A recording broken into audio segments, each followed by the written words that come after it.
emplazaros a una próxima visita, felicitar como no podía ser de otra manera a Eva y a su familia, por este encanto, por donde anda. Están por allí, la familia está por allí.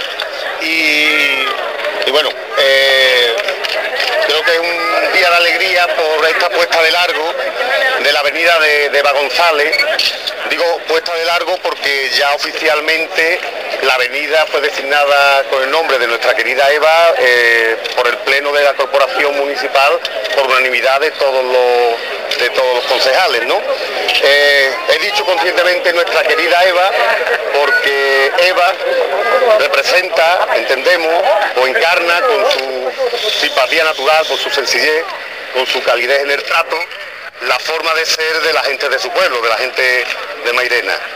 Y por eso simplemente, a título personal, me gustaría pedirte solamente que sigas siendo como eres, y después en el plano institucional, pues ya como alcalde, invitarte a que descubras esta rotulación de esta avenida que de aquí en adelante, con tu nombre, va a quedar para el futuro como bienvenida a todos aquellos que visitan nuestra feria, que tenemos aquí detrás, que es la primera y más antigua de Andalucía, y que inauguramos esta misma noche con el estreno de Sol Ducado. Muchas gracias y procedemos.